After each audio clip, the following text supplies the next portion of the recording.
Oh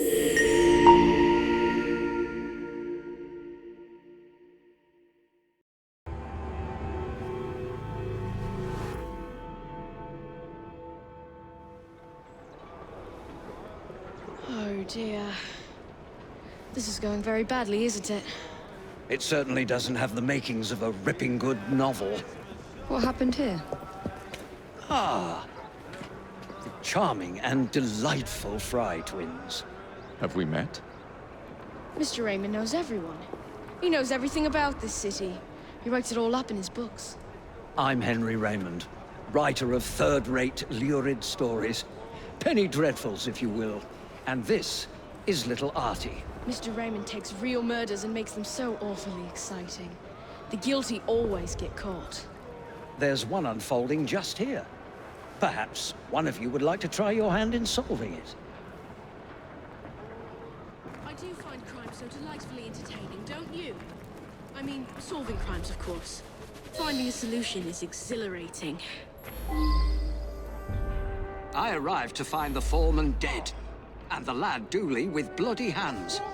No one's been able to find the murder weapon and arrest the murderer. Could you sort it out quickly? It's holding up the work. They're a rough bunch, but someone has to keep the kids in line. I just wish the grown-ups would quit fighting each other.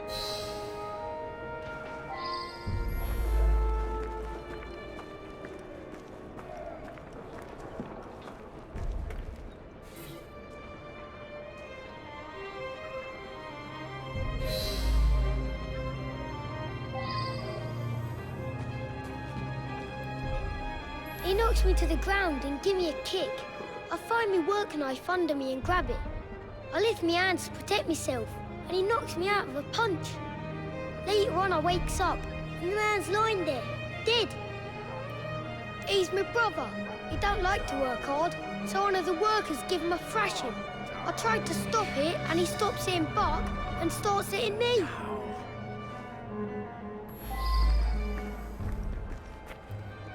When I come back, the man's lying dead, and there's Dooley holding a knife. Please don't arrest him. I was standing there, having a think, when a fella come at me and give me a thumping. Dooley tries to stop him, and he thrashes Dooley. I run out to find help.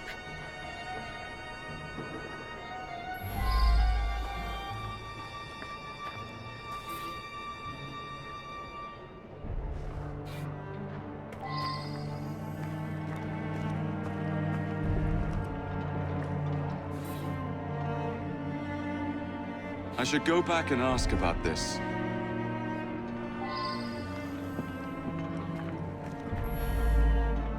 That's Dooley's knife, all right. He never lent it to nobody.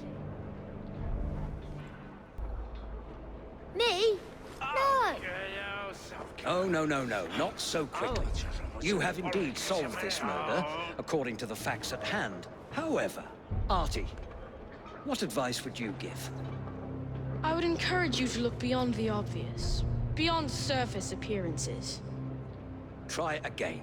Use your powers to peer more deeply and see what you can discover.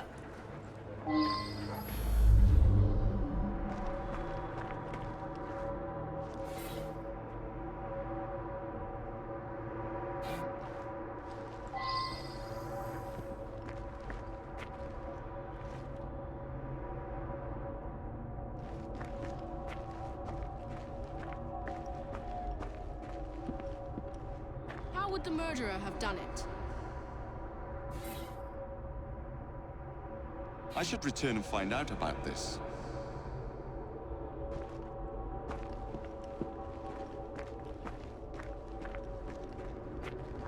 You can always check your case file to refresh your memory.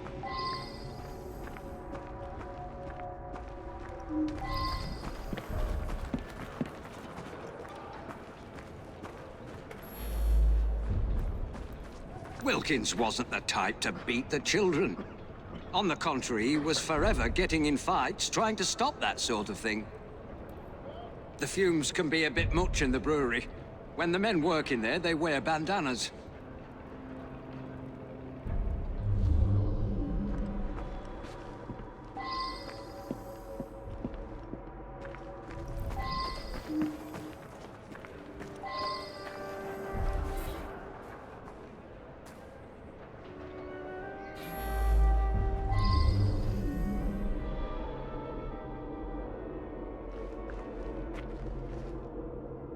How would the murderer have done it?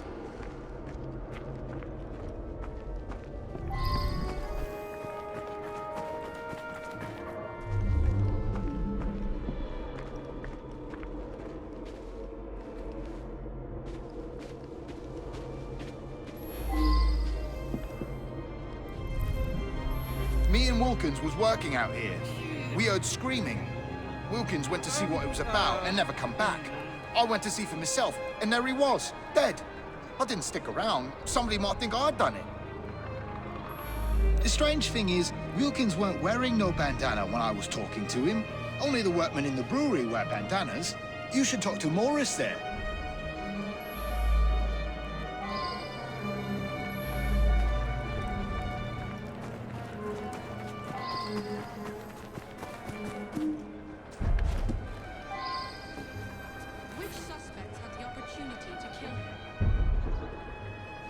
I believe I should re-interrogate a suspect.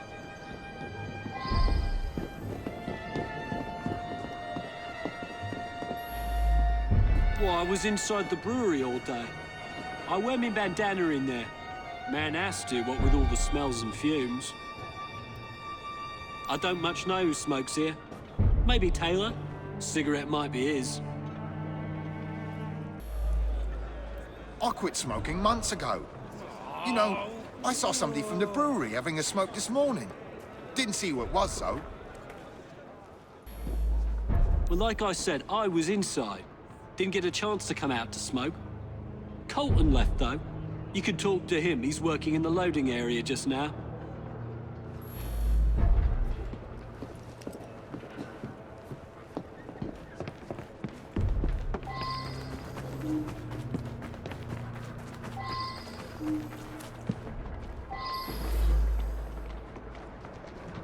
Well now, I didn't ask about How would this. the murderer have done it? Now that I've seen this, I should ask more questions. I was having a chat with one of the others when I heard a commotion and ran in there to find Wilkins dead. Poor bloke, killed by that filthy little bastard that we feed and pay. I don't smoke, never did. Oh, very well. So I do smoke now and then. What's it matter? I should be foreman here. Wilkins coddled the boys like a mother hen. He come along and stops me giving the boys a beating. That was much more difficult than it initially appeared. Well done. Up to the clink with you!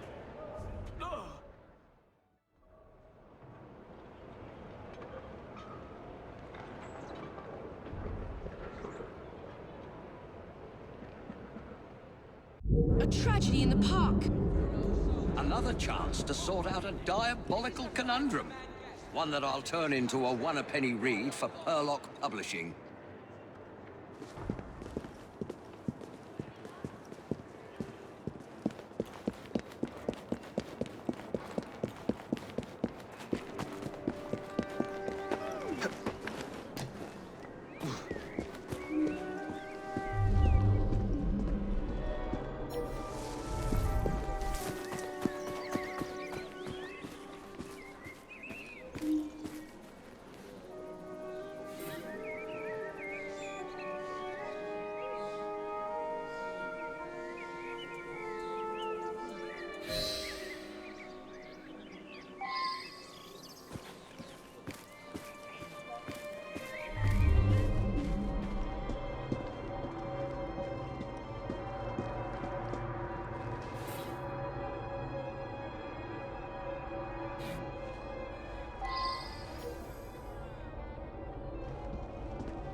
Now that I've seen this, I should ask more questions.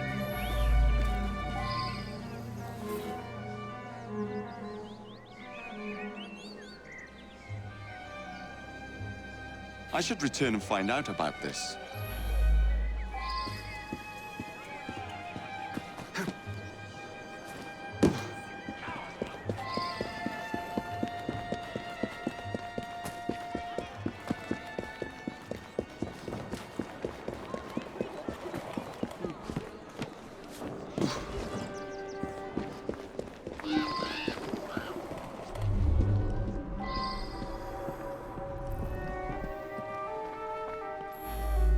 I don't know any of Dr. Alton's other patients.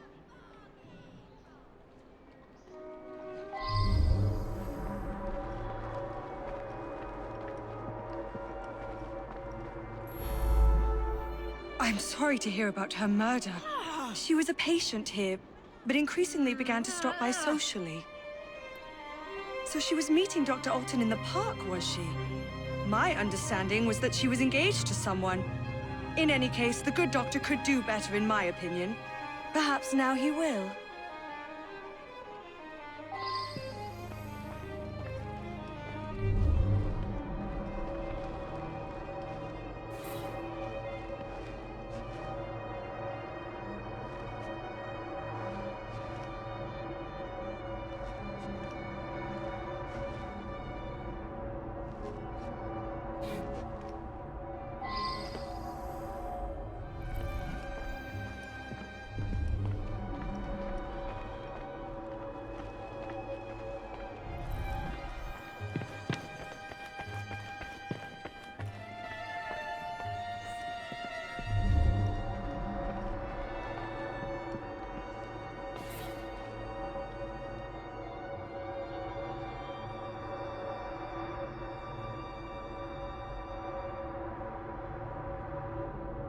I wonder if someone could tell me more about this.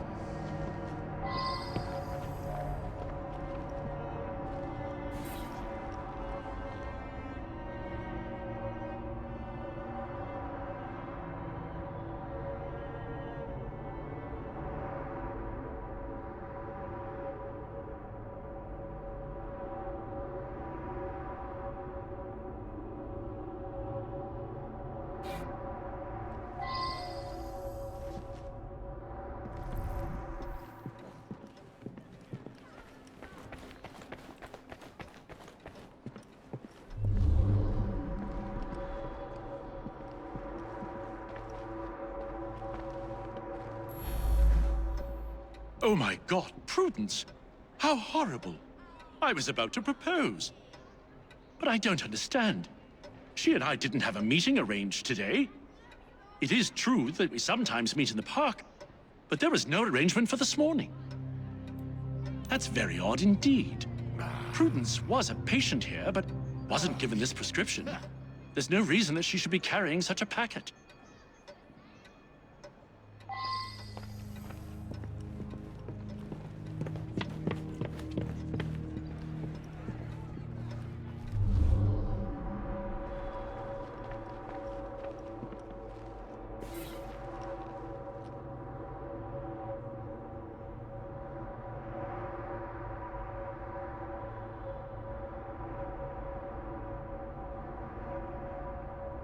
I should return and find out about this.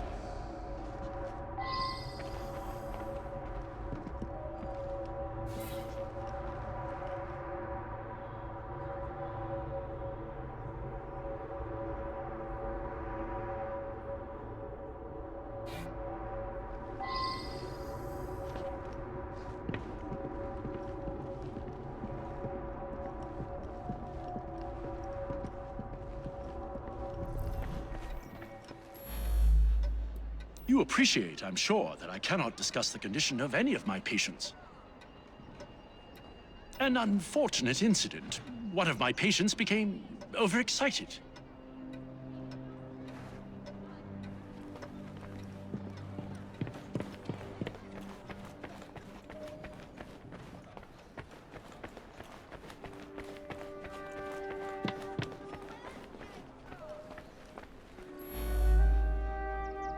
I'm quite angry, actually. I was having such terrific results. I felt like a new man. Much more vigorous and outgoing. But the doctor has ended the prescription altogether for no reason.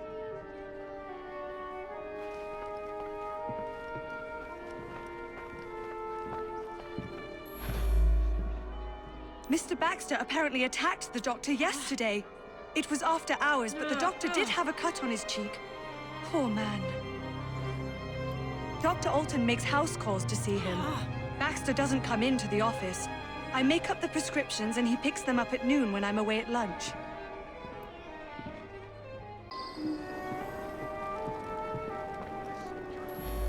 Prudence and I are engaged to be married. I'm desperate to see her. She should be by any moment. She had something important to tell me. I'm worried she's going to break off the engagement. Prudence has been so distant lately. I believe she has a misplaced affection for her doctor, the cad. I would make a much more appropriate husband, and the wedding is planned.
I saw her kissing my man in the park, didn't I?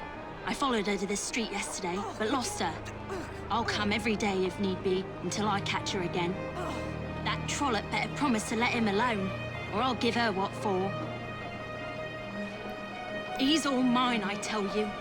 All the girls want a bit of Baxter, but they can't have him. You ask him yourself, he lives just that way.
I should return and find out about this.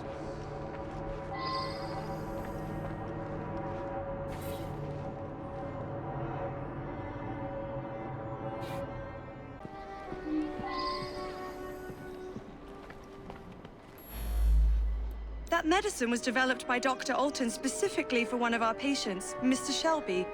But he's been using it for another patient as well.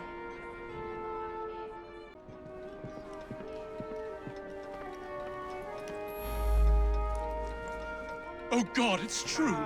I couldn't help myself. The powder unleashed a creature within me. He seduced the innocent Prudence and then killed her to prevent us from marrying. It's too horrible. I knew something was amiss with the medical powder, but didn't understand until you found those papers. Well done. Up to the click with you.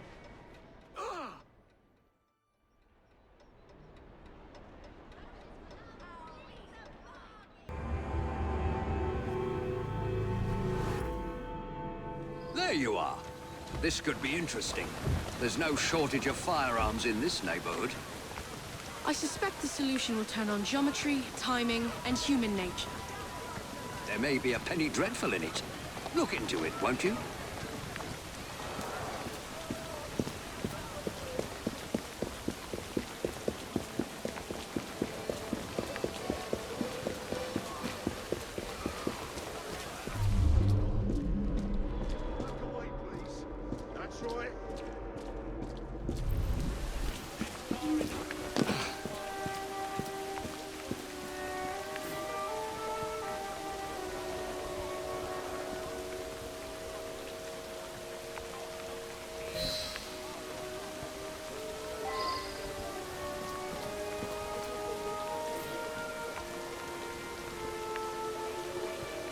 I believe I should re-interrogate a suspect.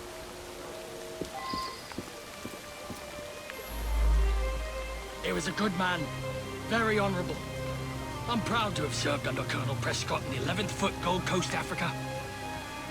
Prescott put that up in memory of the time he led a sortie across the Pra River to outflank Ashanti warriors. Things turned out badly that day. Horrific. We lost several of our comrades. Prescott wanted us to remember them. I was on my way here. Heard 2 shots, I did. Right at the stroke of noon.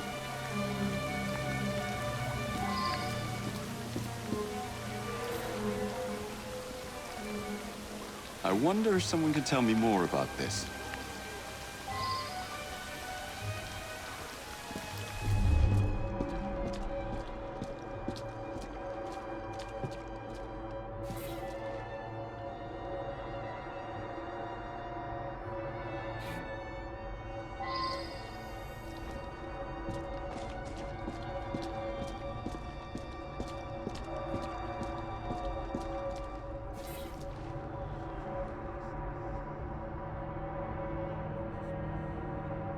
I wonder if someone could tell me more about this.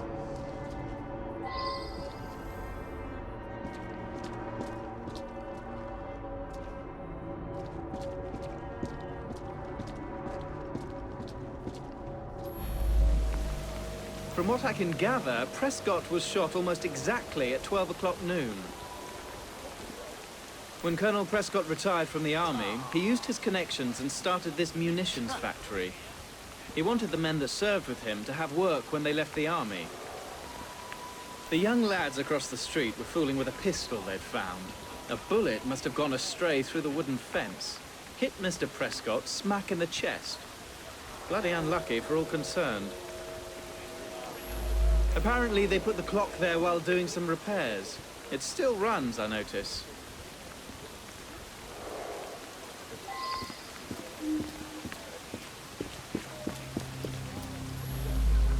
Bullet hole in the clock. That's a new one. It could have already been there when I arrived at noon. Or maybe it was the second shot I heard.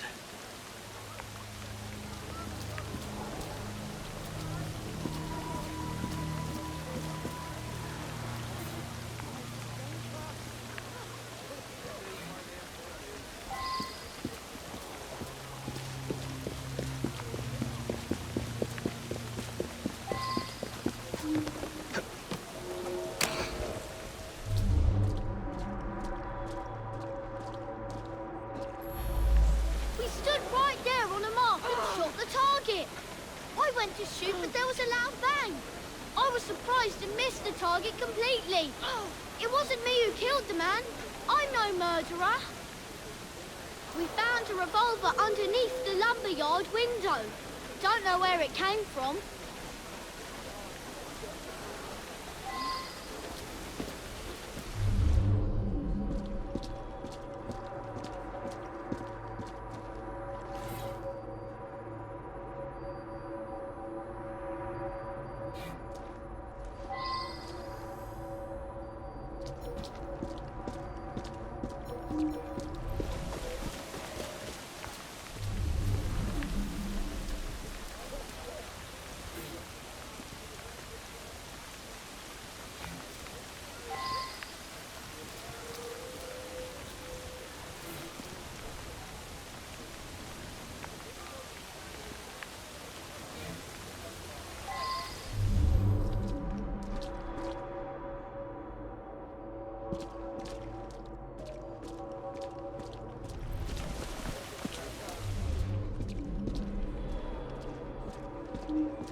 Saw him each morning as I drove by. Seemed like a good sort. We lost an entire barrel of beer, damn it. I heard 2 loud bangs, but thought nothing of it. Later, I found a bullet hole in a barrel. Imagine that, a bullet hole. My lad Samuel might know more. He's around back, tossing trash in the river. The poor lad. Fell on my doorstep a few years ago. He's in a bad way, has some sort of malady. Rides in the back while I make deliveries. Hard worker, very determined.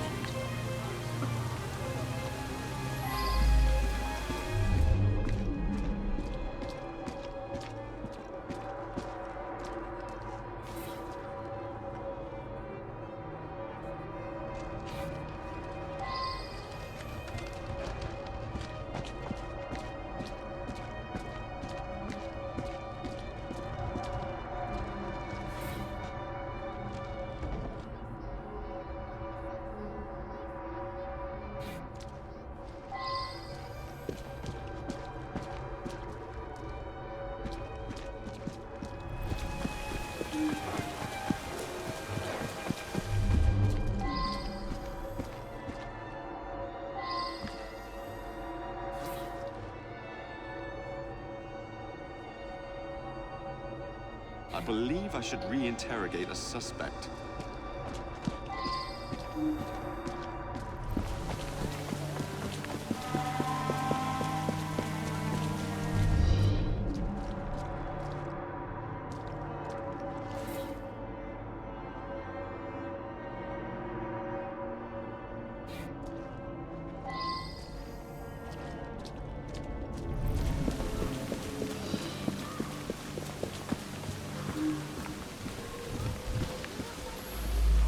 I just drop off beer.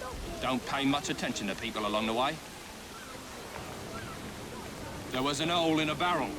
I've got no explanation for that. That's for some sickness I picked up a while ago. Can't remember the name of it.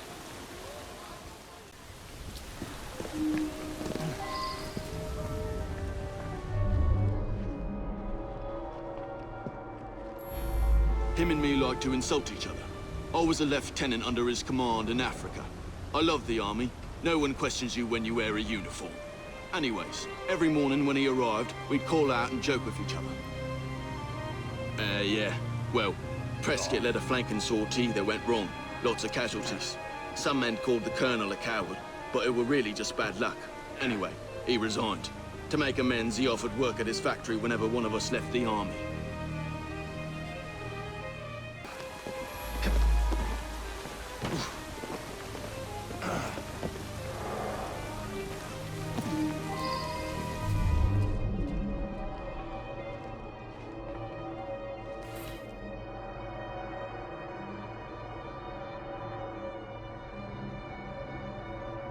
I should return and find out about this.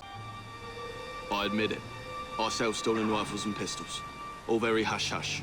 Black market. I brought that gun back from Africa.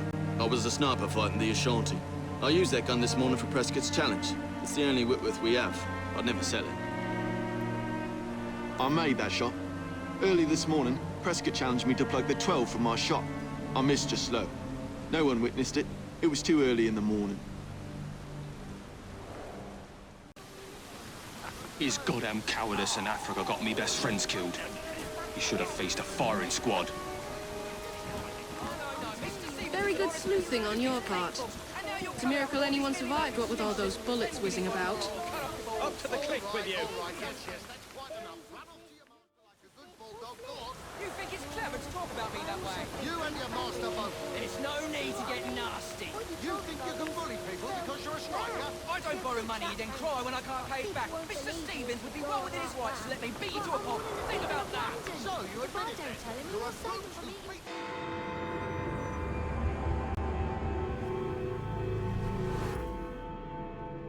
Ah, this is one that's most promising.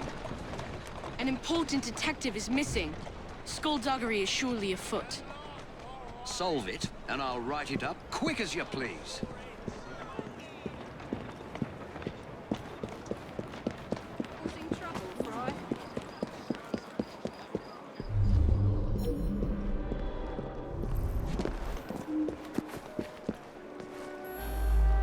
He's a friend of mine.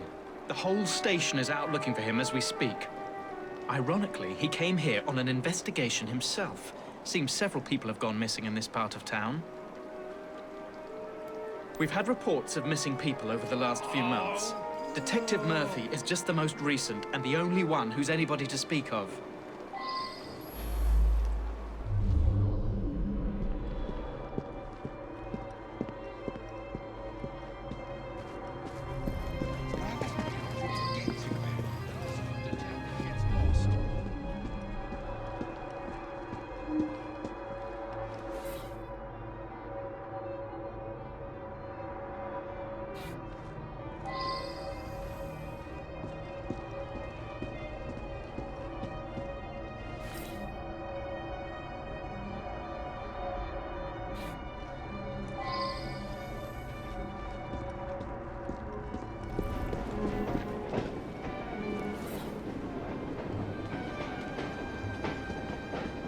I wonder if someone could tell me more about this.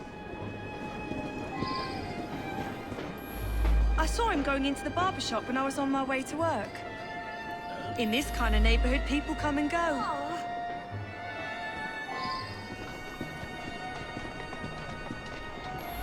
An odd man indeed. He spent a fair amount of time in here, poking around. Some people around town just seem to vanish. It is mysterious. George delivers that to us. It's amazing. The flowers just grow and grow. Sweet boy. Constantly giving my assistant gifts, a jacket, a handbag, and so on. Yeah, I gave him a trim. He asked no-ended questions.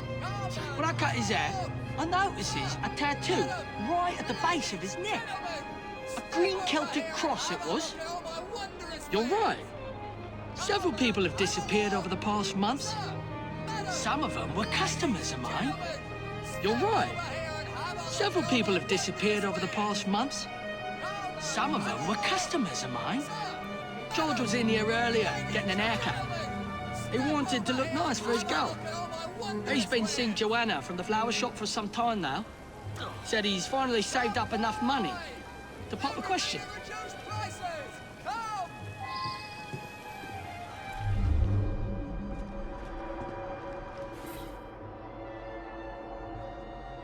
Well now, I didn't ask about this.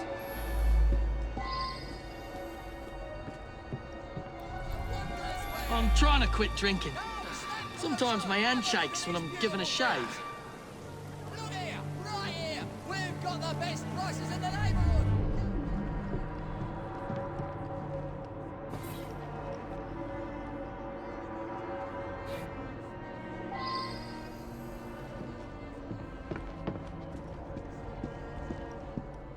That's it. Shut off, Josh. He came in asking lots of questions. I believe I answered them to his satisfaction. I suppose there are a few people I haven't seen in a while. Why would you want to know about him? Stupid boy. He does deliver tan leather on occasion, but I really have very little to do with him.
in here asking about missing people. Bought a meat pie, he did.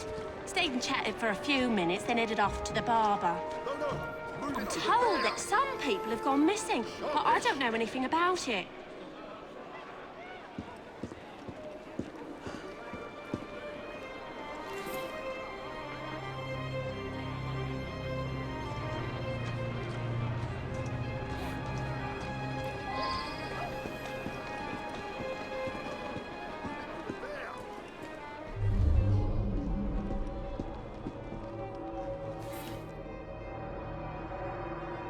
That's unusual. I wonder if someone could tell me more about this. George delivers meat from the pies. Lovely lad. I pay on delivery. I believe he picks it up from the local butcher shop. Isn't that right, Samuel? You mean the annoying bloke nosing around? I told him to sod off. I pride myself on the quality of the beef I sell. Somebody's selling cheap around here, though. My sales have dropped off. George? I don't know him, George. He was coming too close to figuring out where all those people went. They got parceled out to the baker, the florist, and me. You very cleverly puzzled that one out. A very unpleasant crime.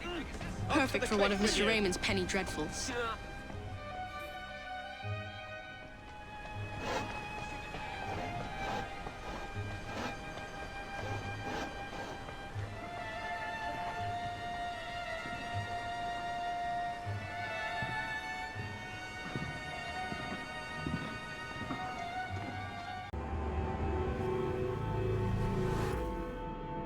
Here's an especially exciting one. Perfect for a penny dreadful. A famous professor dies twice. That's once more than usual. Twice as many sales. My name will soon be known across the nation.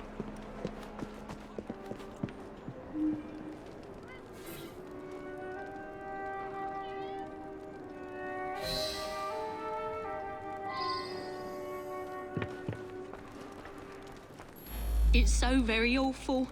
The professor died of an heart attack just days ago. Then tonight, I hear pounding at the door. I open it to find him bleeding and in pain. He tried to say something, then collapsed dead. Again. He kept repeating, bar queso, over and over. What does it mean?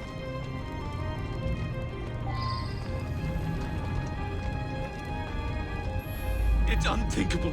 Such a great man. We were still in mourning from the burial. He was buried yesterday in the family plot.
Now that I've seen this, I should ask more questions.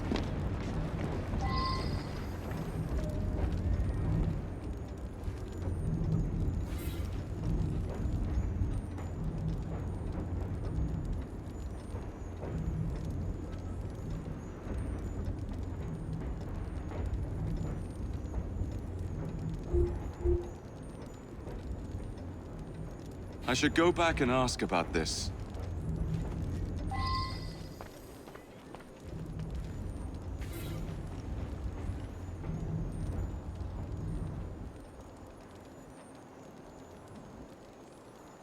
I should return and find out about this.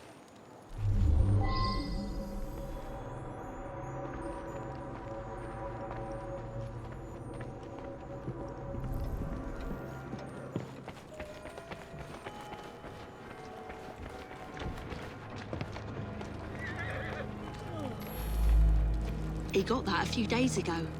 Inside was a statue. I thought it was a marvel, but he told me it was quite common. I don't know who sent it. Spider? Let's get that out of here. Emmett is definitely afraid of spiders.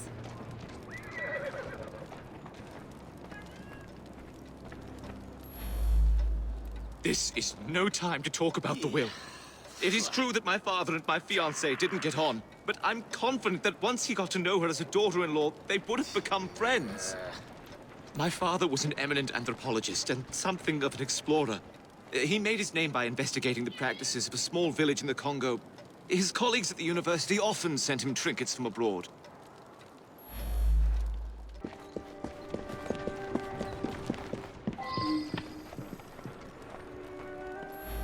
A lovely man, and quite wealthy. I only wish he had lived to bless my alliance with his son. I'm sorry to hear about that. Do you know whether that change was actually made?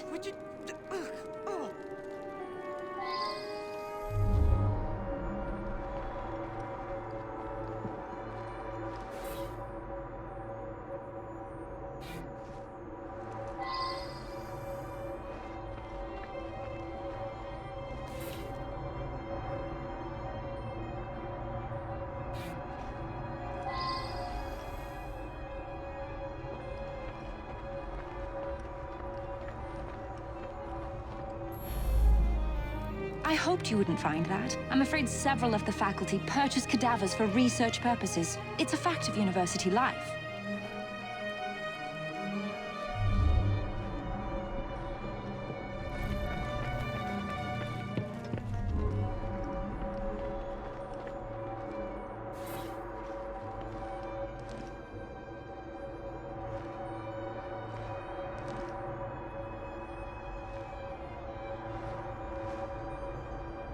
I should return and find out about this.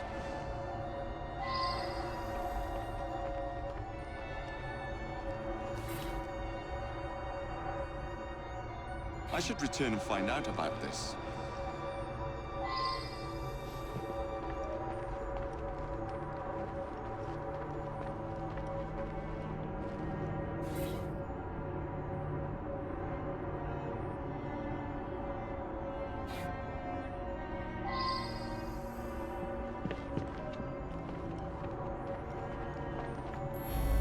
An eminent colleague. He wrote prolifically. Probably no one will ever amass the amount of knowledge he acquired.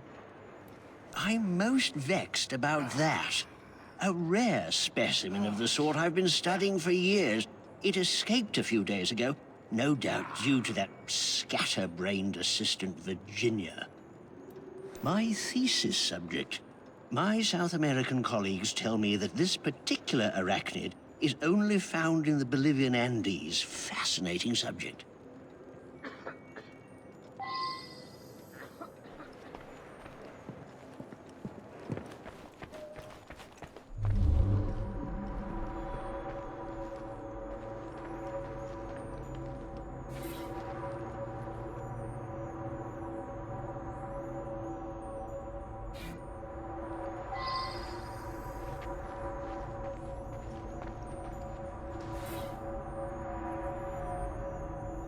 Well now, I didn't ask about this.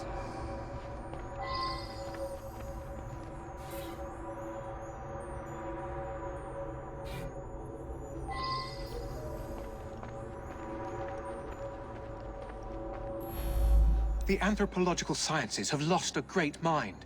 He revolutionized the field. It is my fond hope that I may inherit his mantle. Which one is that? Sorry, difficult to read. I've lost my spectacles somewhere. I recently traveled to Africa in order to continue studies on the indigenous tribe Professor Bing discovered some time ago.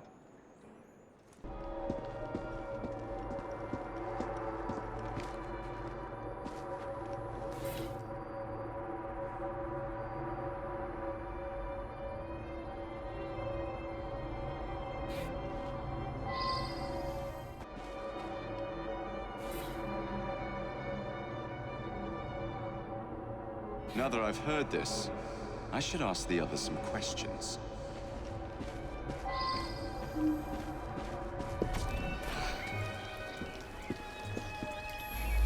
He showed up again. First time that's happened in 35 years of grave digging. I saw the son lock the tomb myself.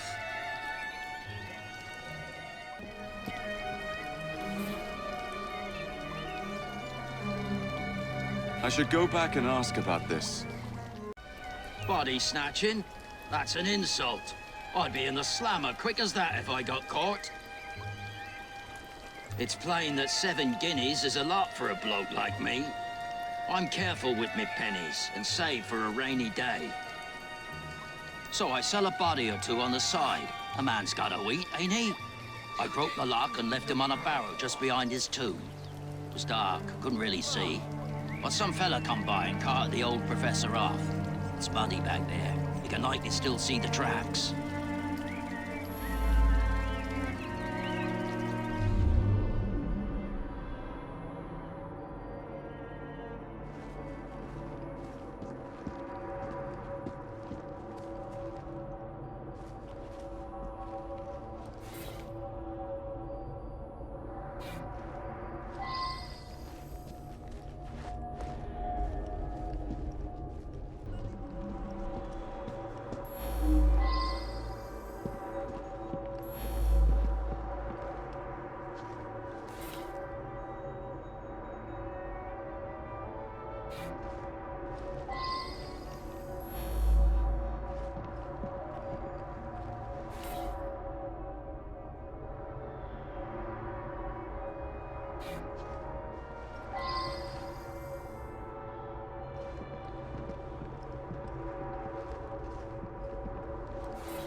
I required his knowledge in order to become the greatest anthropologist in the British Empire, and his beloved tribe of savages provided the method. That Professor Silas was particularly cunning and gruesome. Mr. Raymond will be thrilled.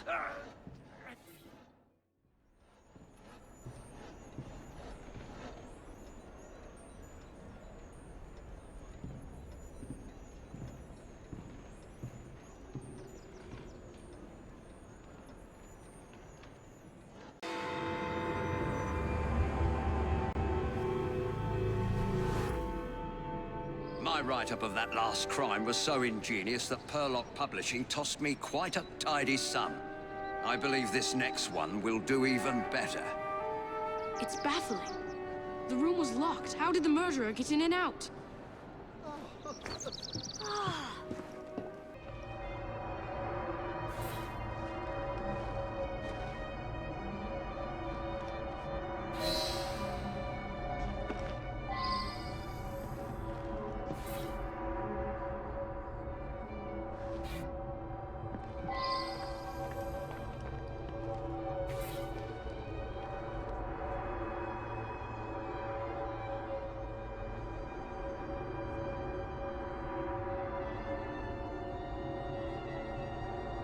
Well now, I didn't ask about this.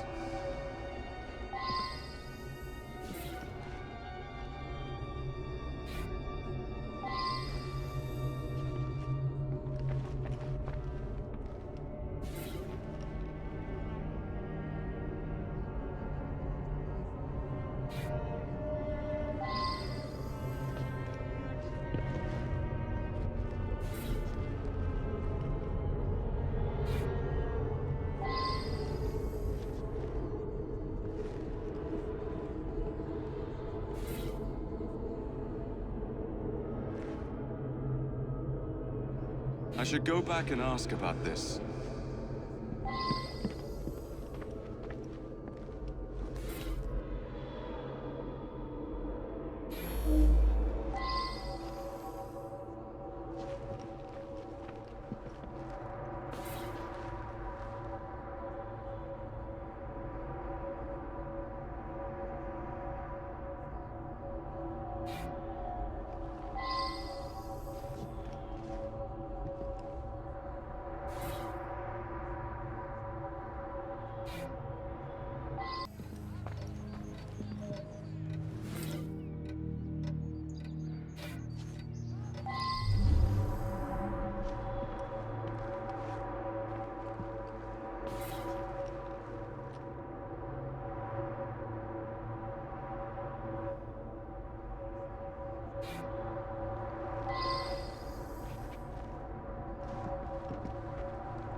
Now that I've seen this, I should ask more questions.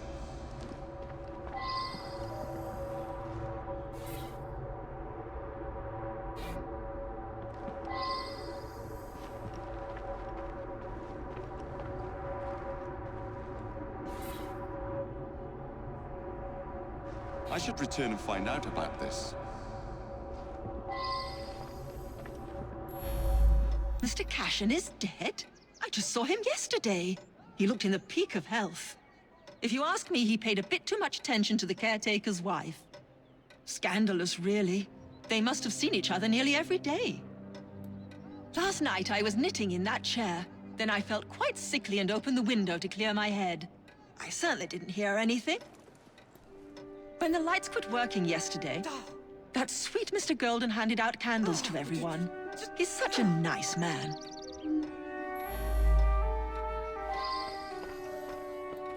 Gone just like that, eh?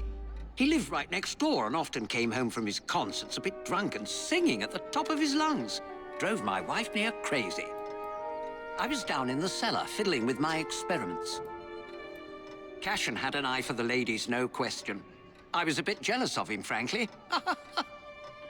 That belongs to Mr. Golden. He's an awfully nice chap. We let him use our apartment during the day when my wife and I are out tending our shop. He likes to rehearse here where the light's better. I'm an amateur chemist. Henman let me set up a few experiments in the cellar.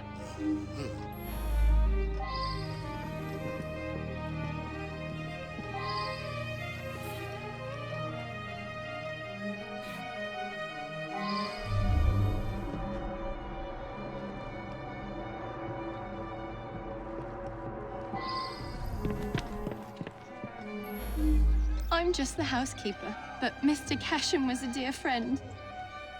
Each morning I bring him his coffee. Today his door was locked shut. My husband is the caretaker. We live downstairs. We have the keys to all the apartments, so after knocking, I became concerned and let myself in and found him like this. The lights weren't working. My husband didn't want to waste any candles, so we retired early. Mr. Cashin was a respected music critic, a very accomplished man. It's true. I loved him. He was the best thing that ever happened to me.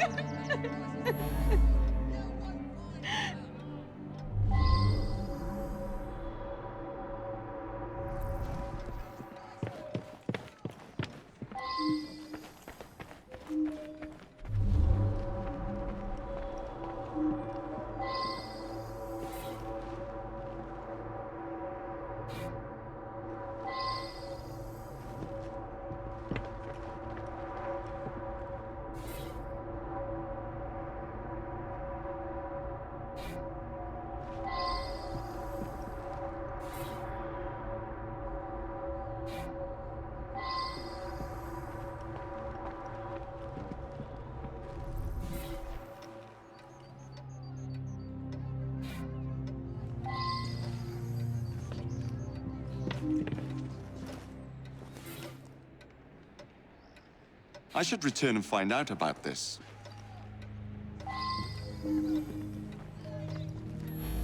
I worked very late. So did he. I only met him once or twice in the 2 years I've been living here.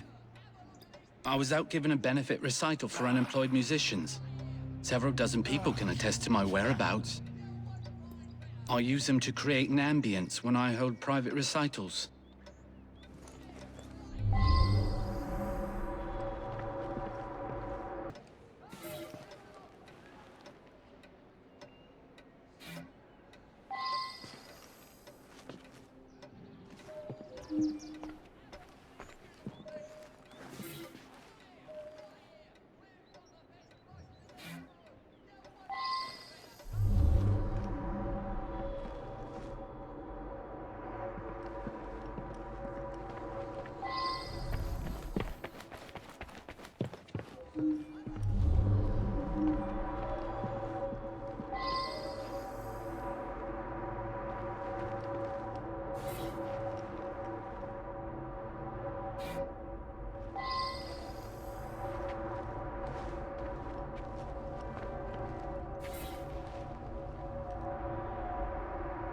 I believe I should re-interrogate a suspect.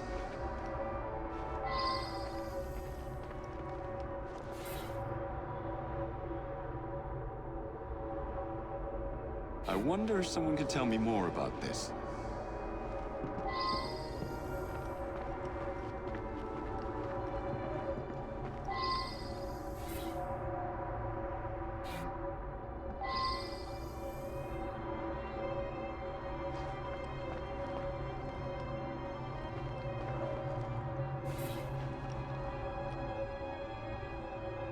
I believe I should re-interrogate a suspect.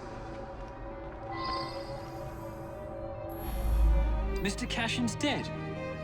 Difficult to believe. He led a quiet life. Out at concerts most nights, shut up in his room writing the rest of the time. He must have been a lonely man. My wife felt sorry for him and helped him as often as she could. I'm in charge of the running and upkeep of the whole building, so I can get dirty now and then. I was just doing some work in the basement. I forgot to put it away after I fixed Mr. Golden's music stand yesterday morning. I left it there, and he came to give it back. The gas quit working yesterday. I don't know enough to fix such things safely myself. A man from the company's going to come by tomorrow.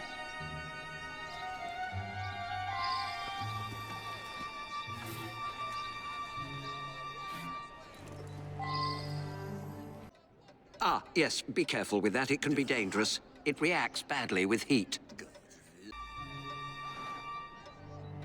He destroyed an entire orchestra. All those musicians put out of work. A rancorous old man who had no talent or creativity of his own.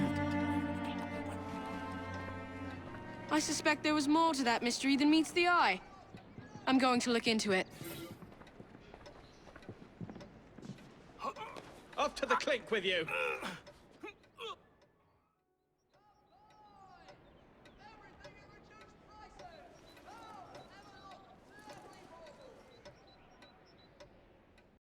Hey! Someone help! Some trap found something down there! Looks like foul play!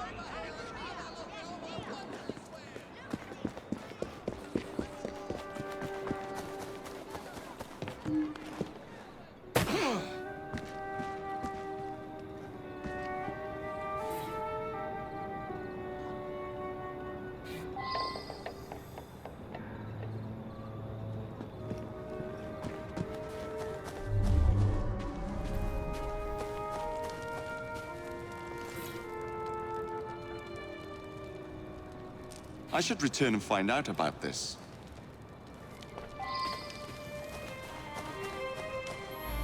I heard a splash, and right quick pulled this bloke out of the shallows, dead as a mackerel.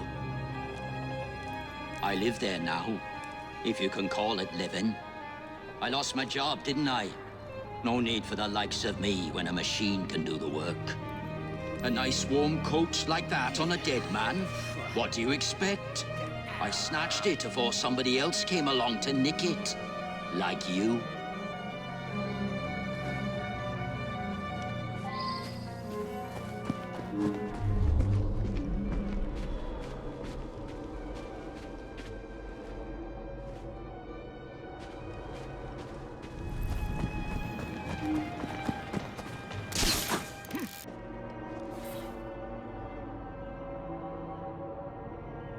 I believe I should re-interrogate a suspect. The midnight train? That must be the 616. Stops in the station down the road. If you hurry, it might still be there.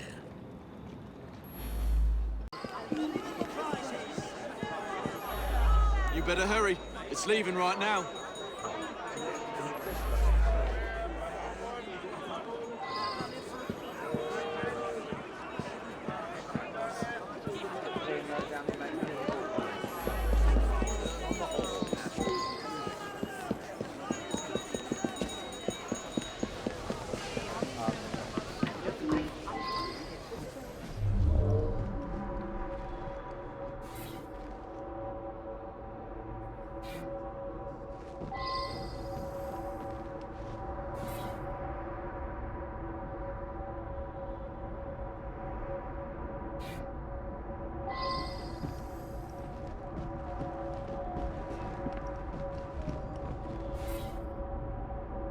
Well now, I didn't ask about this. Nothing unusual. A couple of passengers came in and had a sort of business meeting. One of them was buying a lot of drinks for the other, and then they started to argue. But Vivian went over and joshed them out of it. Oh, well, it's a noisy train. Plenty of passengers have trouble getting to sleep, so I keep a sedative here behind the bar, yeah?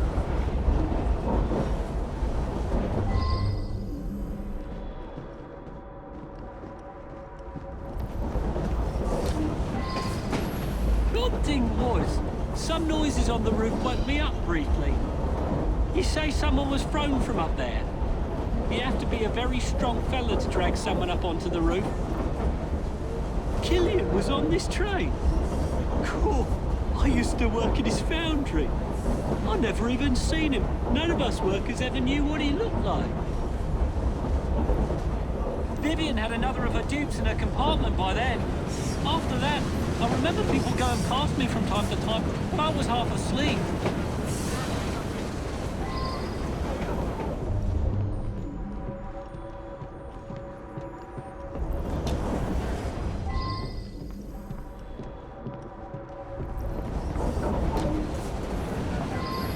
I had drinks in the dining car with Killian. We had business dealings in the past. It was a pleasant surprise to discover him on this train. I suppose there were some disagreements, but there always are when a great deal of money is involved. I felt unusually tired and came back here to get some sleep.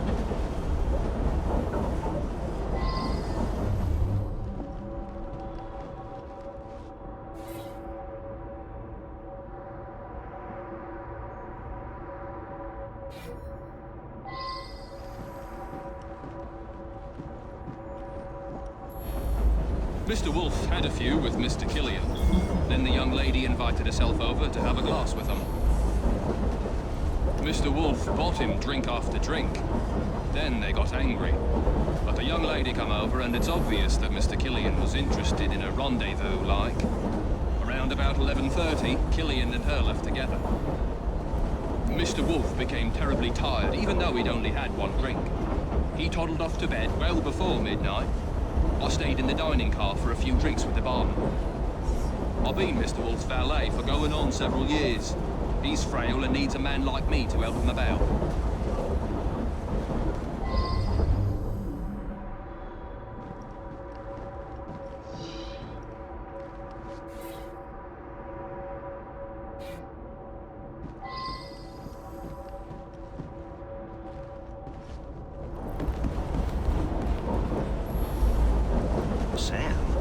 He's a trusted valet.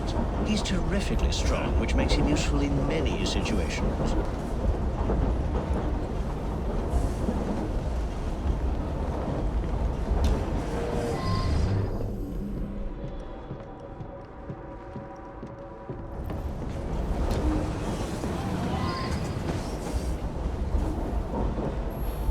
Nothing unusual at all. I had a drink with some gents and then retired to my sleep. The rich fella, I did talk with him. Very charming. But a single woman has to be careful, you know? Did something happen to him?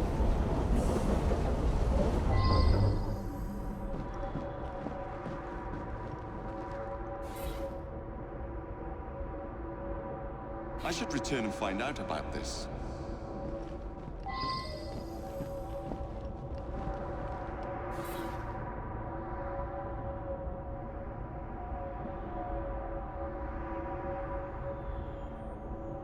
Now that I've seen this, I should ask more questions.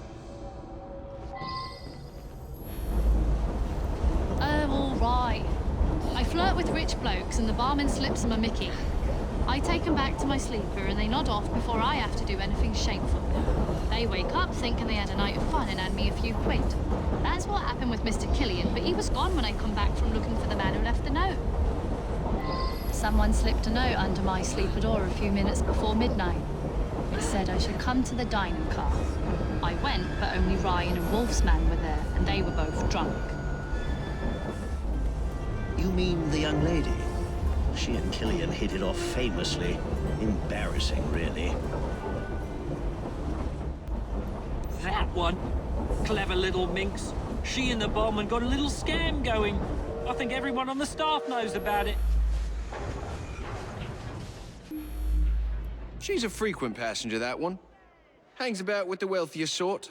Likes to entertain them, if you take my meaning. Yeah, I helped Vivian fleece the dupes. I slipped a pill in the wine for the table. Both gents got sleepy, but Vivian picked the richest one.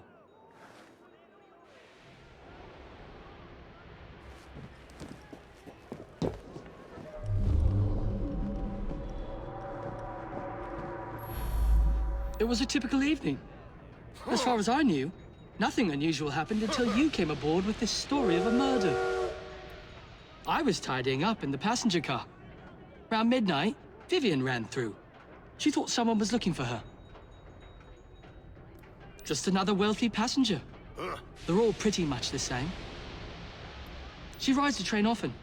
She's very friendly with the other passengers. Peter. Nice bloke. Came here after being sacked from a foundry a few months ago. I'll tell you, he looked white as a ghost after he served the businessman. Well, Peter worked with me at the foundry. He's a very strong bloke. I got my arm mangled in one of the damn machines they put in. Then Killian sacked the whole crew. Peter, he helped me get hired as train staff.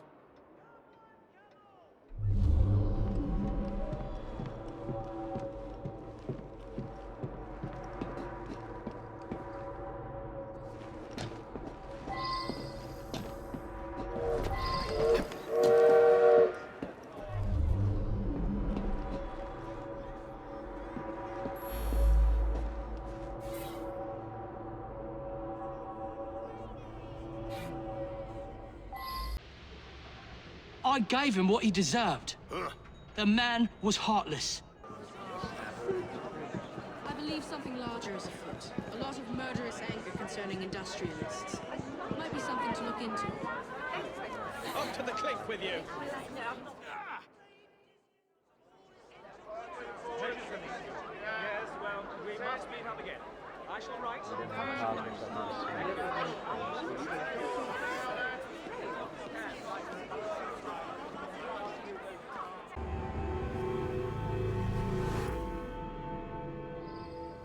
My dear friend, the Ghost Club has an extraordinary case for you.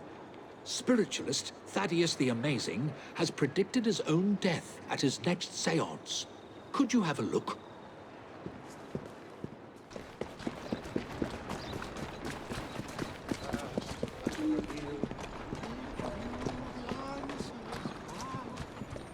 We have a visitor. What is happening here? Help! Not yet. Oh! Someone, light the lamps. Oh, he's actually dead.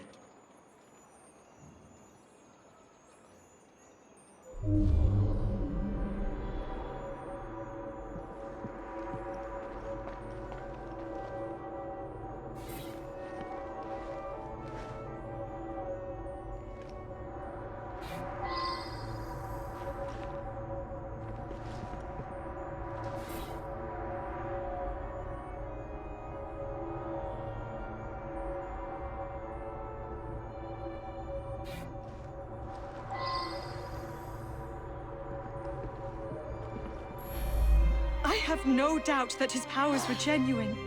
He was able to tell me of my daily comings and goings, and all manner of details that he couldn't possibly have known. He certainly was going to be able to put me in contact with my sister. I'm so sorry to lose Thaddeus. The oddest part is that he claimed all would be revealed to each of us before his death. I've been coming here to decide whether I should accept a marriage proposal. Thaddeus had been attempting to contact my departed sister so that she could give me advice. Thaddeus was a kind man who sincerely wanted me to make the best choice. Now what am I to do?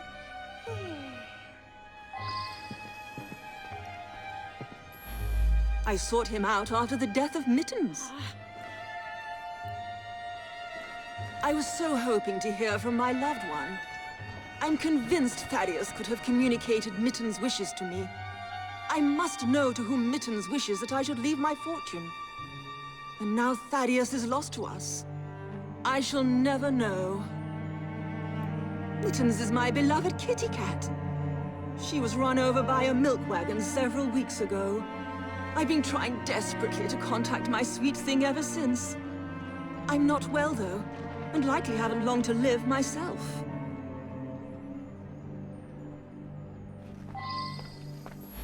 This is so frustrating. I had a simple question, but have had to come back for séance after séance, week after week. Each time Thaddeus divined a partial number from the other side, but never the entire correct number. Today he promised that I would get everything.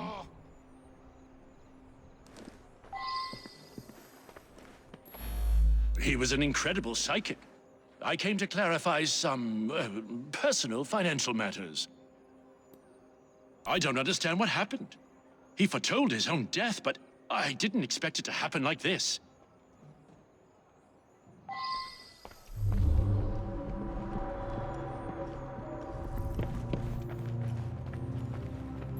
Nothing but a showman, really. Each week he gave a séance with all his clients present together. So many people makes everything much more dramatic.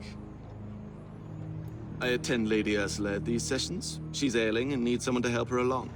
I have no particular belief in an afterworld, but if it comforts Milady, I see no harm.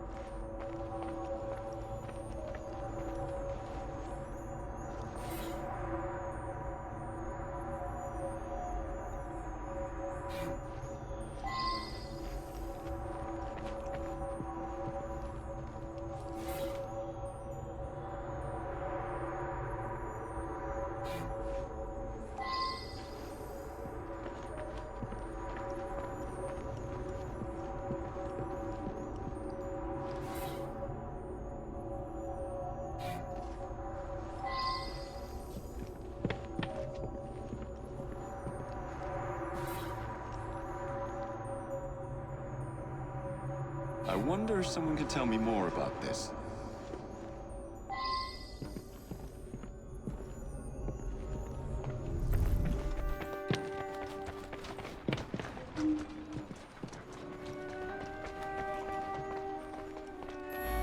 This is so frustrating.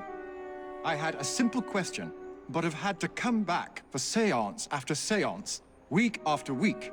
Each time Thaddeus divined a partial number from the other side, but never the entire correct number. Today he promised that I would get everything. Thaddeus felt that if I signed some papers, it would demonstrate to my dead father that I had absolute trust in Thaddeus.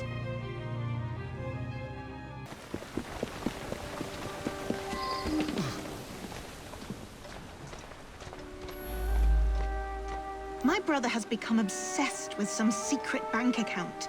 He inherited almost all of my father's fortune, as well he should as the male heir. But some was locked in a secret account. I think it unlikely that it should be a significant amount. I went along to the seances a couple of times. I thought it was a waste of my brother's time. Power of attorney to a psychic? That sounds very unusual indeed.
I wonder if someone could tell me more about this.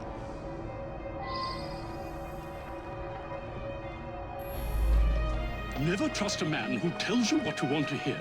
He's after something. Taking advantage of my daughter's love for her departed sister.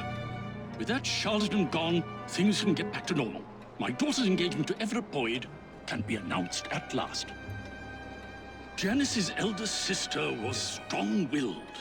Janice always followed her lead. That's why it's so sad that she asks her advice, even in death. Time for Janice to think for herself.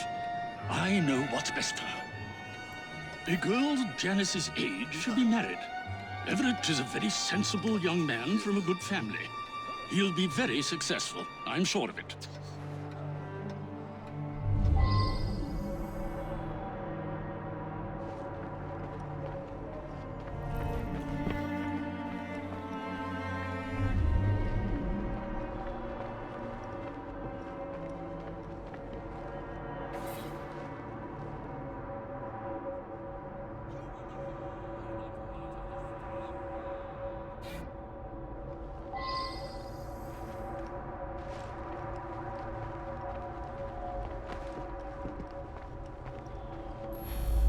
Her father mentioned this swindler to me. I understand it's because of him that my engagement has been delayed. Janice is a lovely creature. I would be honored were she to accept my proposal. I do adore her. I know the owner of a local brewery, and I'm convinced his business will flourish. He just needs some financial backing. Now Janice is free to be married at last. I'll invest my dowry in the brewery and make a fortune.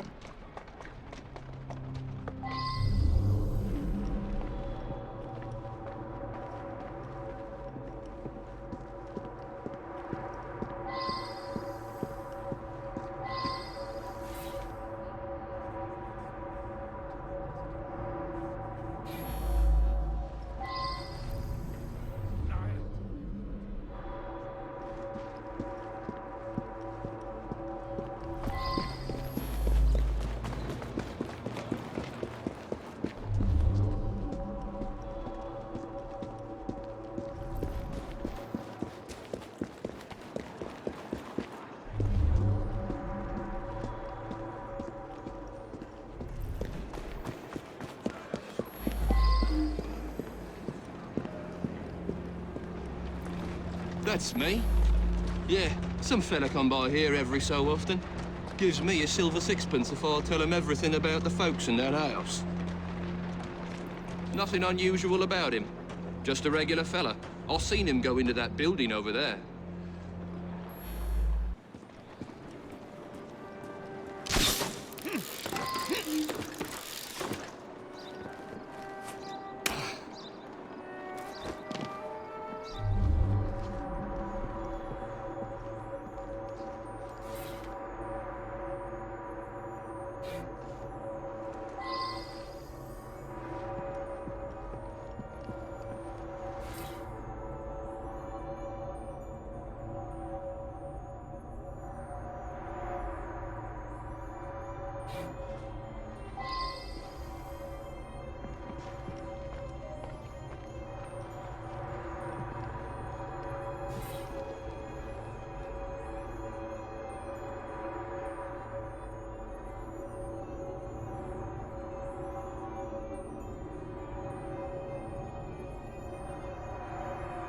I wonder if someone could tell me more about this.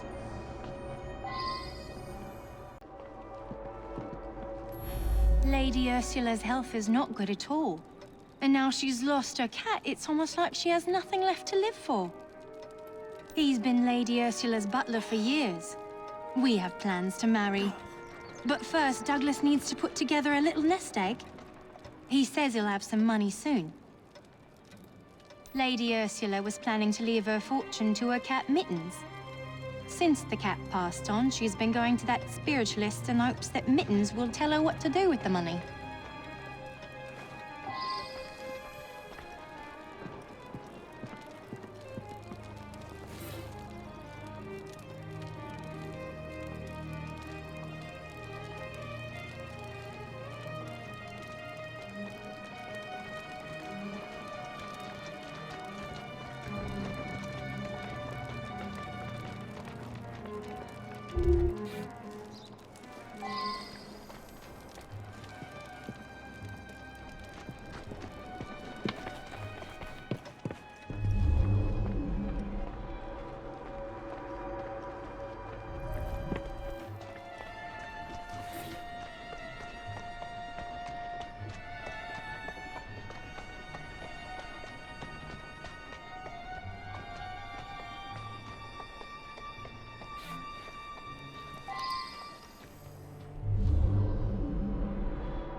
You think someone paid Thaddeus to tell my lady that a cat wanted them to inherit? Well, that would be quite a clever scheme indeed.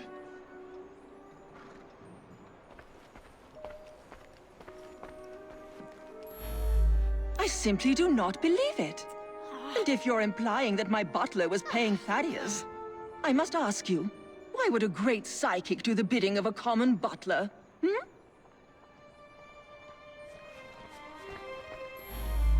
My own sister, paying Thaddeus off? I thought he was a bit too insistent that I sign that paper. Well, Anne is going to get a good talking to, believe you me.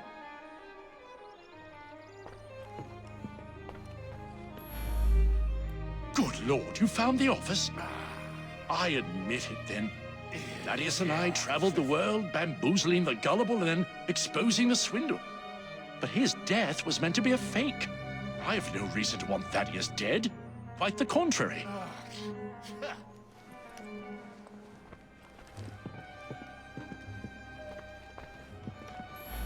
You believe that Everett paid Thaddeus to manipulate me? It cannot be true. Thaddeus knew all of my comings and goings. He genuinely could communicate with the world beyond. He was going to reveal my plot. He paid the price for betraying a fellow crook. This Thaddeus fellow was rather too clever by half. But you pieced it all together very cleverly. Mr. Raymond was particularly interested in this one. He admired the duplicity of Thaddeus.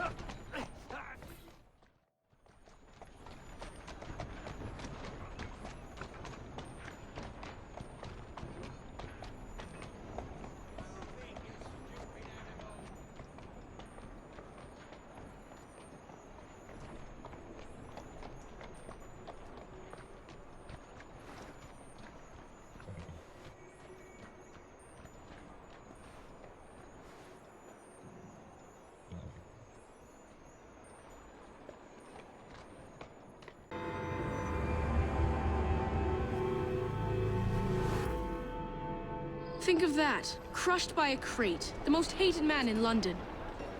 Can you imagine achieving such a title? One day my brilliance will bring me similar recognition. Mr. Raymond, what are you talking about?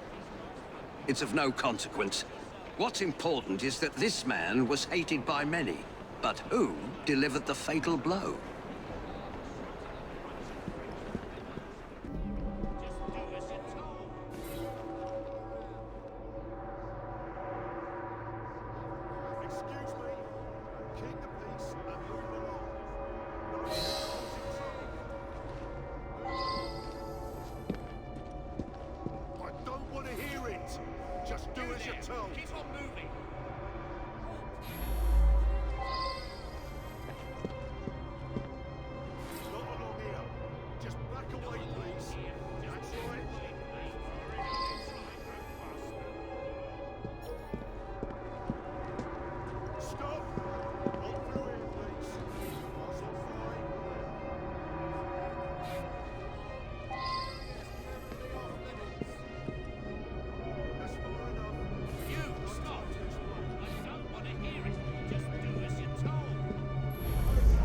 I know the man. He's hated by everyone. Surprisingly, it's not clear what killed him. I find multiple wounds. No need to send many people to jail for killing such a terrible man. What say you only arrest the single person who actually caused his death? He appears to have been stabbed with a perforating weapon, perhaps a spike of some kind. There would be bleeding and it would affect motor control right away, but death wouldn't come for another 6 minutes. I suspect that there is at least one deadly toxin in his system.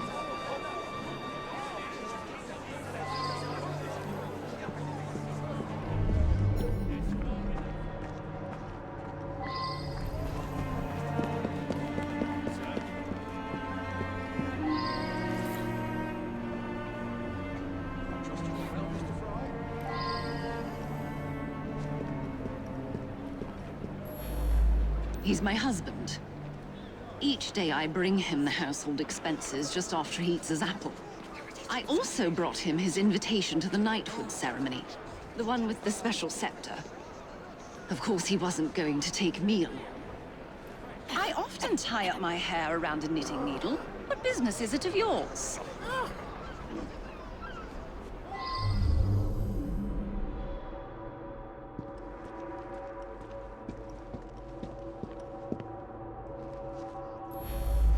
He stopped by here every day at the exact same time.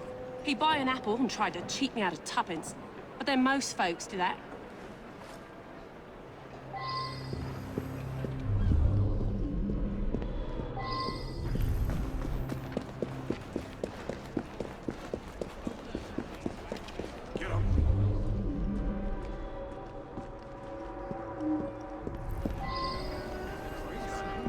Yes, exactly. Their stature. I saw them. They wouldn't behave like that. He said that he felt like he was Atlas, asked to hold up the whole world. He's mad.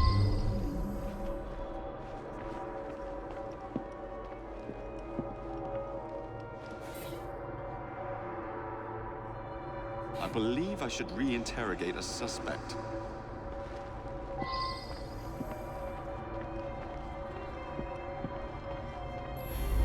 Ashton stops in front of this pub every afternoon to check on business rumours. Something of a bastard, Ashton. Told me he had a bit of jam on the side, if you know what I mean.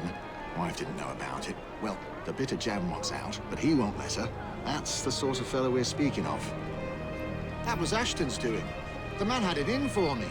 He paid workers to wreck my machines. Cost me a fortune. As long as he was around, I'd never prosper. As a matter of fact, I do carry a revolver at all times. It can be a dangerous neighborhood for a wealthy fella such as myself. This proves nothing.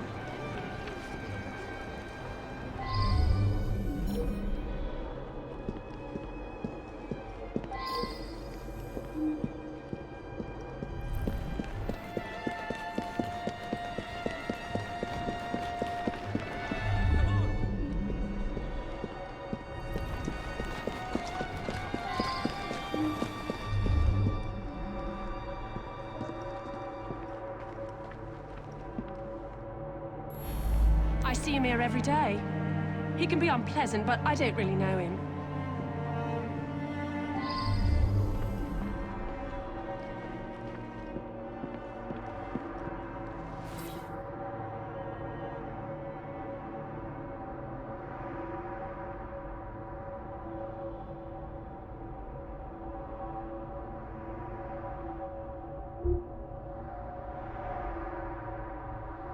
I wonder if someone could tell me more about this.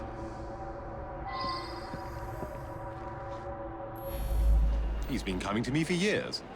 He arrives precisely at 1 o'clock and leaves 2 minutes later. He takes a bluish medication every day and prefers that I administer it. Mary is a trusted assistant. As far as I know, she's completely above board. Today, she swept the shop and prepared some medications. She also fetched herself an apple from the apple stand. This really is none of your business. He came to me for his blue medication. I gave him blue medication.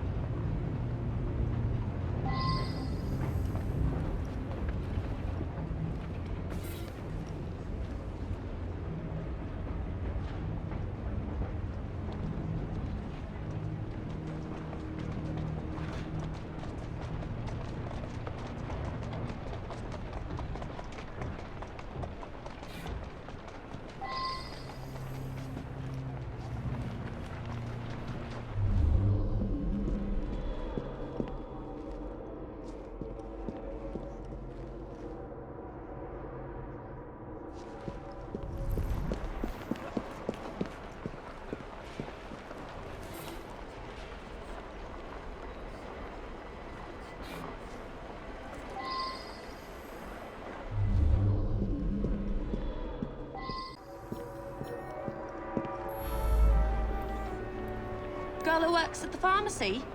Yeah, she slipped me an extra threepence. She had a special app just for Mr. Ashton. I gave him that one when he come by.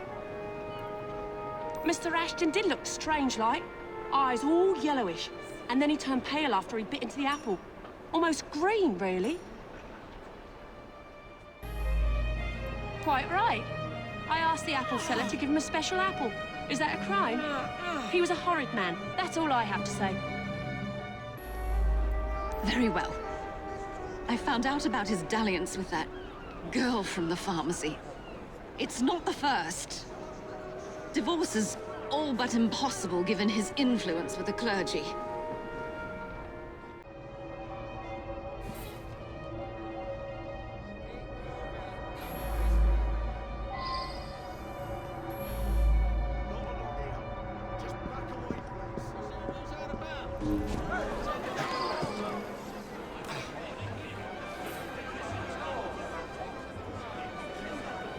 I wonder if someone could tell me more about this. He owned this site and paid us. We all hated him because he looked for any excuse to cheat us out of our wages. I didn't hate him any more or less than my mates. That's around the time I'm given a few minutes to eat something. About then I would have been buying myself an apple at the stand down the street. It's difficult to work properly.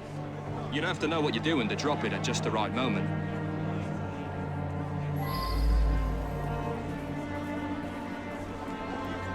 The man's a right bastard. I hope he's smouldering in hell. Well, I'm not a crane operator. I wouldn't know how to work that.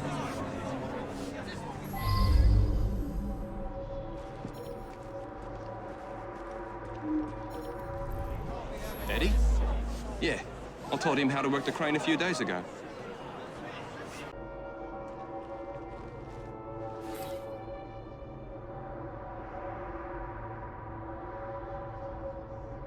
Well now, I didn't ask about this.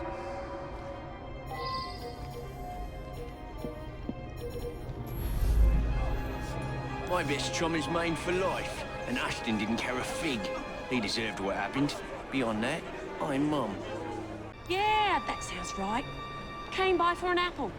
He was here when we heard the crate hit the ground. I'll be the toast of the town. A very unpleasant fellow. But what was that business about a knighthood ceremony? In any case, Mr. Raymond will have a story for Perlock Publishing.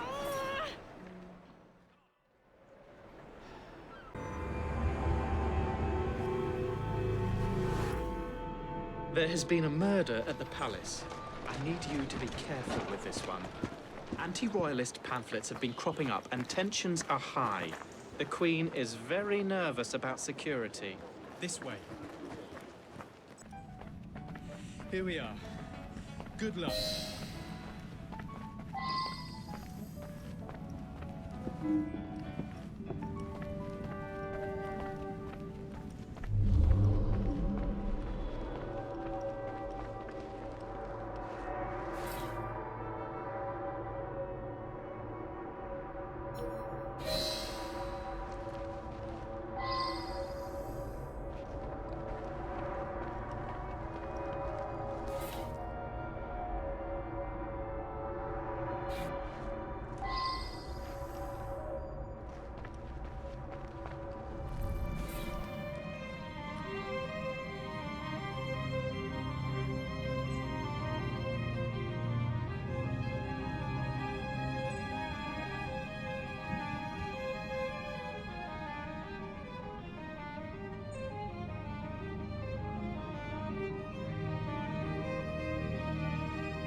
I believe I should re-interrogate a suspect.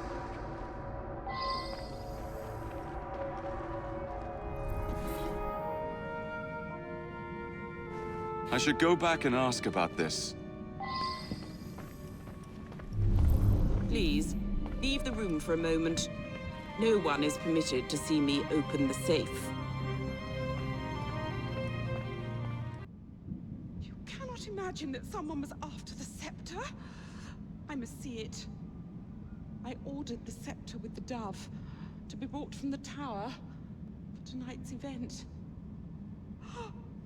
Thank heavens! It is untouched.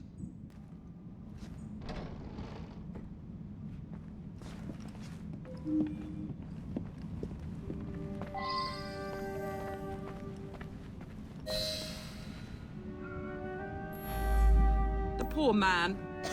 I arrived to find him here, dead as you see him. He gave his life to defend my person. Only I know the combination. The vault contains the very precious scepter with the dove, which I've chosen to be used in tonight's knighthood ceremony. This evening, I will knight several industrialists that have worked to end the practice of child labor. All of London's luminaries are invited.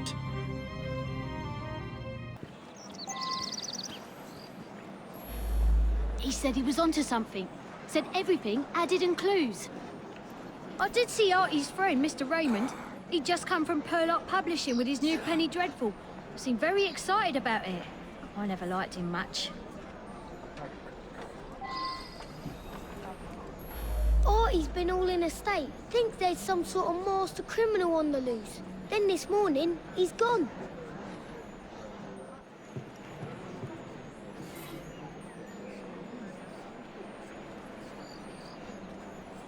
I wonder if someone can tell me more about this.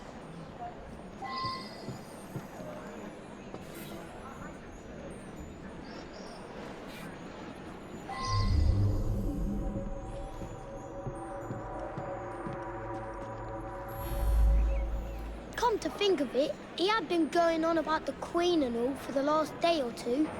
Seemed to think she was in some sort of trouble.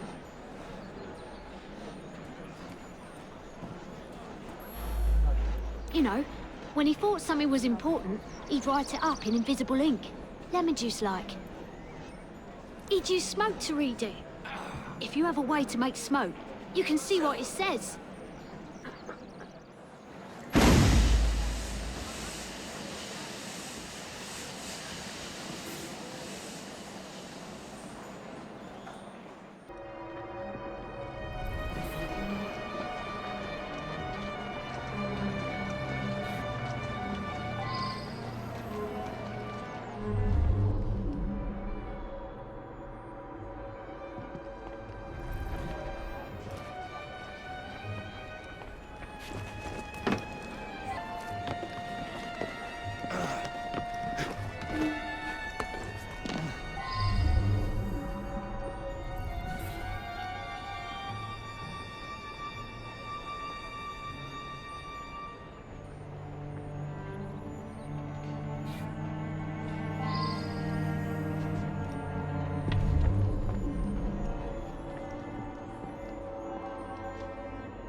He's planning an explosion at the palace. It must be evacuated. There's at least 100 people here for the knighthood ceremony. The Queen will use the scepter with the dove for the knighthood.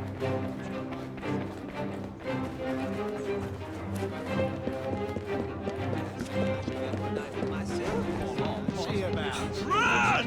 Out! Whatever is happening? Out of here now! Damn you! Whatever is happening?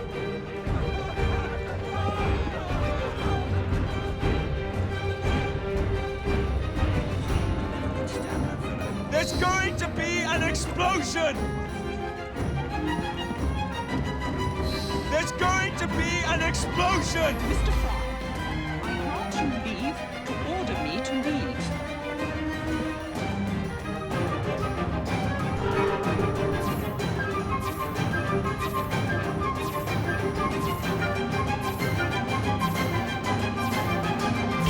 Good. They're out. Why is nothing happening? Nothing? What's going on? I've been tricked! Raymond! Why has he done this?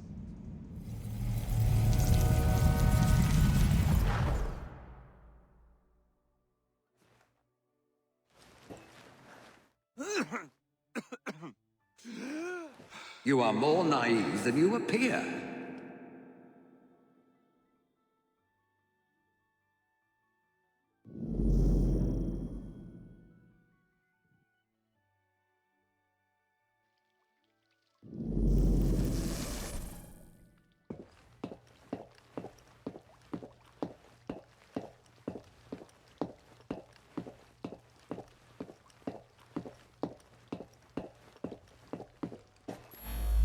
Look beyond the obvious, beyond surface appearances.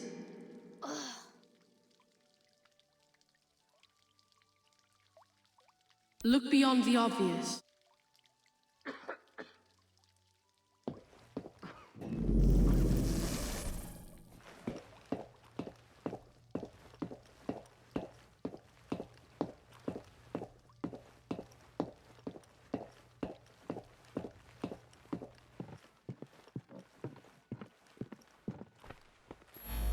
Nothing but a showman. So many people makes everything more dramatic.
Seems to me you've created the perfect diversion, haven't you?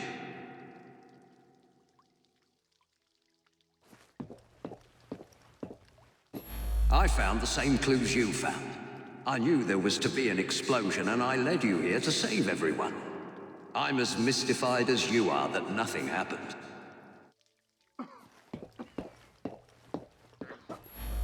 You've helped me herd all those dreary people to certain death.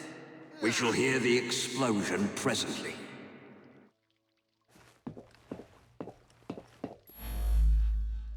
Quite right.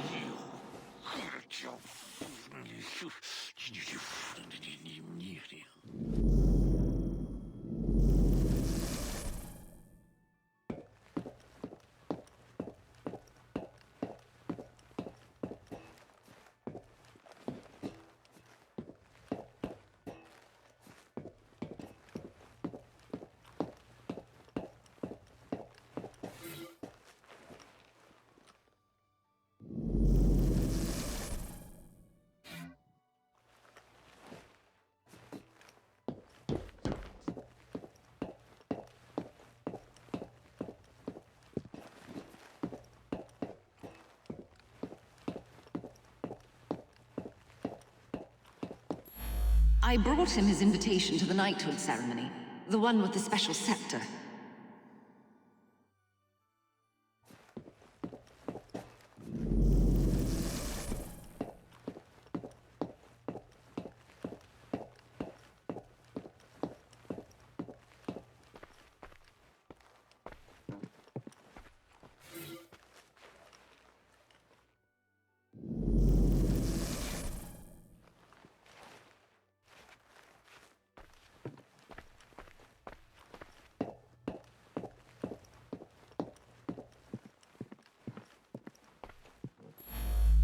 Never trust a man who tells you what you want to hear. He's after something.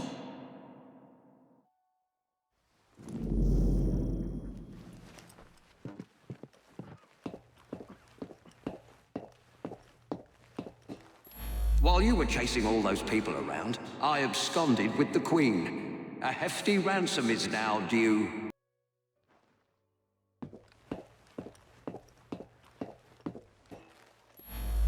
A man like me can take anything he wants, even the Queen's most beloved item of all her crown jewels, the priceless and symbolic scepter with the dove.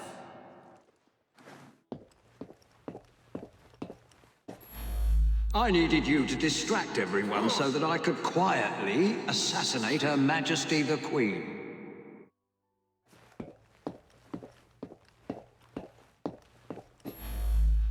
The scepter with the dove taken with your help.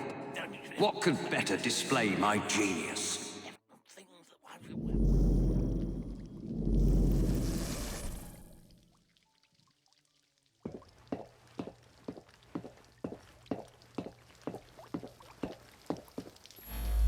No one questions you when you wear a uniform.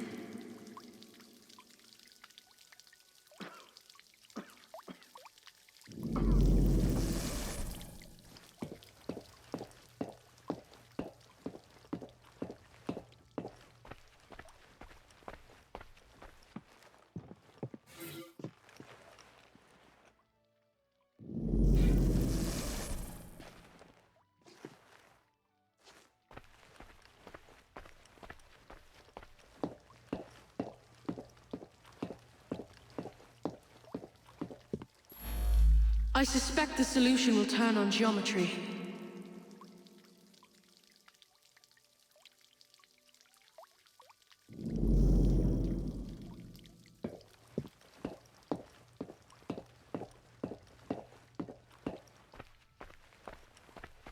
I am a fellow of many skills. Cracking a safe is but one.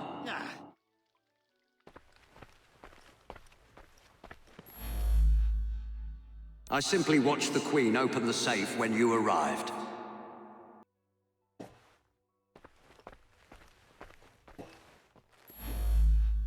I threatened the Queen with her very life. She told me the combination in a thrice.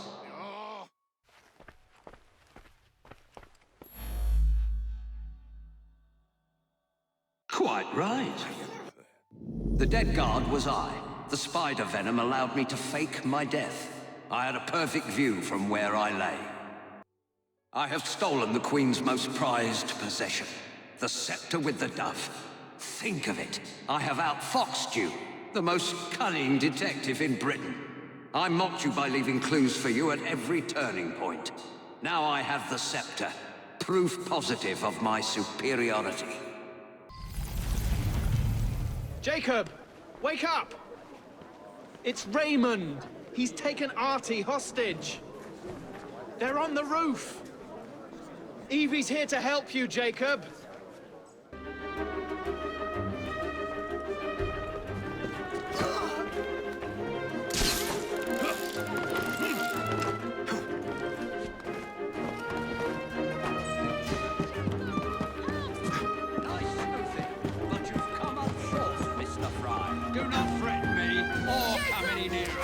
This lad's very life.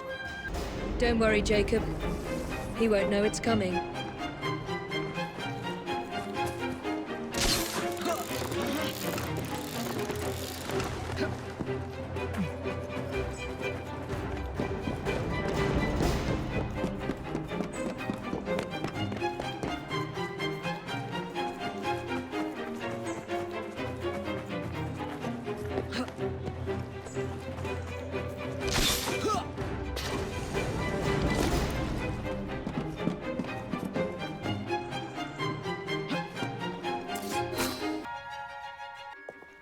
I suppose this means our detective days are over. But what about you, Artie? I'm glad I survived Mr. Raymond's insanity, but sadly he won't be here anymore to write more books. A great loss, I'm sure. I'm quite serious, Miss Evie. Me and my friends waited every week to read the next number and find out what happened next. Why don't you write some yourself? A fellow would have to be very clever indeed. Sounds like you'd be in your element, my dear. The gruesome Whitechapel murders by Artie. I should think I would use my full name. By Artie Conan Doyle. I'd use Arthur. Sounds more of a serious fella.